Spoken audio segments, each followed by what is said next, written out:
E7 비자를 신청하면서 가장 크게 겪게 되는 문제가 한 가지 있습니다. 바로 K포인트 점수가 부족하거나 한국에서의 체류 기간이 부족해서 신청 자체를 포기하는 것인데요. 왜 이런 일이 반복되는 걸까요? 본인이 실제로 받을 수 있는 예외 기준이라든지 특례 조건 같은 것들을 잘 모르기 때문입니다. 저도 실제 상담을 하면서 똑같은 상황을 정말 많이 봤는데요. 점수가 조금 모자라서 아니면 체류 기간이 안 된다고 생각해서 포기하려는 분들이 많았는데요. 본인에게 해당되는 이런 특례 조건들이 있는지를 알려면 관련 규정을 조금 확인을 해봐야 합니다. 그런데 관련 규정을 처음 보면은요, 조건도 많고 점수표도 복잡하고 예외 규정도 여러 가지라서 어디서부터 봐야 할지 머릿속이 하얘집니다. 사실 실무에서 실제 사례를 많이 경험하다 보면은요, 어떤 공통점이 보이는데요. 예를 들면 한국어 여권까지 모두 포함해도 200점이 되지 않는다거나 비수도권 지역, 그러니까 서울, 경기, 인천을 제외한 지역에서 체류를 하고 있다거나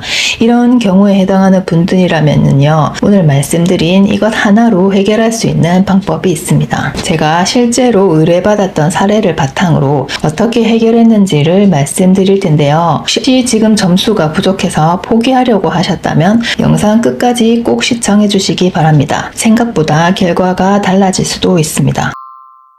안녕하세요. 9년차 비자 전문 자의행정사입니다. 제가 실제 상담 사례를 하나 말씀드리겠습니다. 이분은 E9 비자로 4년 이상 근무하고 있었고 E7-4로 변경하고 싶었습니다. 그런데 점수를 계산해 보니까요, 200점이 안 나오더라고요. 나이가 40세 이상이다 보니까 나이 점수도 적고 한국어 점수가 있는데도 불구하고 전체 점수를 채우기는 부족하더라고요. 그렇다고 마땅히 가점 요소도 가지고 있지 않았었는데요. 그래서 본인은 거의 포기한 상태였습니다. 그리고 또 다른 분은 한국에서의 체류 기간 요건을 충족하지 못했는데요.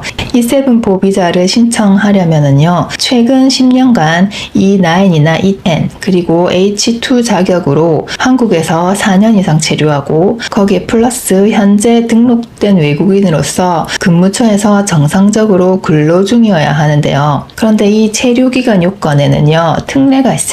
바로 비수도권 지역에 계시는 분들이라면은요, 4년이 아니라 3년 이상 체류하면 신청을 할 수가 있습니다. 사례에 말씀드린 이런 경우에 해당하신다면은요, 바로 광역지자체의 추천서 이것 하나만 받으면 신청 대상이 될 수가 있겠습니다. 많은 분들이요, 이러한 부분을 몰라서 점수가 부족하면 무조건 안 된다 이렇게 생각하시고는 아예 신청도 안 하는 분들이 정말 많습니다. 그렇다면 광역지자체 추천이란 무엇일까요? 쉽게 설명을 해드리면요, 우리 정부에서는요, 비수도권 기업들의 인력난을 해결하기 위해서 일정 기간 지역에서 성실하게 근무한 외국인에게는 E7 신청의 기회를 주고 있는데요. 조건이 뭐예요? 일정 기간 3년 어디에서 서울, 경기, 인천을 제외한 지역에서 성실하게 근무한 이 부분은 어떻게 확인할까요? 현재 근무처에서 추천서를 받은 자, 이러한 조건을 갖춘 외국인 근로자에게는요, 광역지자체의 추천을 통해서 지역에서 더 안정된 비자로 계속 근무할 수 있도록 하는 특례입니다. 그래서 단순히 점수가 부족하다고 끝나는 것이 아니라 지역에서 얼마나 성실하게 근무했는지가 중요한 기준이 되는 것입니다. 그리고 또 하나 중요한 것이 있는데요. 가점을 받을 수 있는 항목이 생각보다 많습니다. 예를 들어서 현재 회사에서 오래 근무했다거나 인구 감소 지역이라든지 읍면 지역에서 근무한 경력이 있거나 그리고 국내 자격증이나 운전면허가 있으면 추가 점수를 받을 수 있습니다. 자격증에는요, 기사나 산업기사, 기능사 같은 국내 자격증이어야 하고요. 운전면허도 국내 운전면허입니다. 자국의 운전면허증을 국내에서 변경한 것은 해당되지 않습니다. 그래서 저 같은 경우에는요, 상담을 할 때도 점수부터 계산하는 것이 아니라요, 먼저 신청 대상자인지, 그 다음 가점을 받을 수 있는지, 마지막으로 부족한 점수를 어떻게 채울 수 있는지 순서대로 확인을 합니다. 이렇게 차례로 확인을 해보다 보면은요, 처음에는 안 된다고 생각했던 분도 가능해지는 경우가 꽤 있습니다. 반대로 점수만 계산하고 신청했다가 서류가 부족해서 다시 준비하는 경우도 많이 있는데요. 특히 회사 추천서나 2년 이상 관련 근로계약서, 그리고 최근 평균 소득 같은 것들은 반드시 확인해야 하는 기본 서류들입니다. 그런데요, 광역지자체 추천을 받았다고 해서 무조건 허가가 되는 것은 아닙니다. 추천은 신청 대상이 될 수 있는 하나의 조건인 것입니다. 내가 신청 대상에 해당된다는 것을 확인하셨다면요, 다음으로 중요한 것이 K포인트를 어떻게 채우는지, 그리고 어떤 서류를 준비해야 하는지인데요. 이 부분은 지난 영상에서 자세히 설명드렸으니까요. 아직 못 보신 분들은 함께 보시면 이해가 훨씬 쉬우실 겁니다.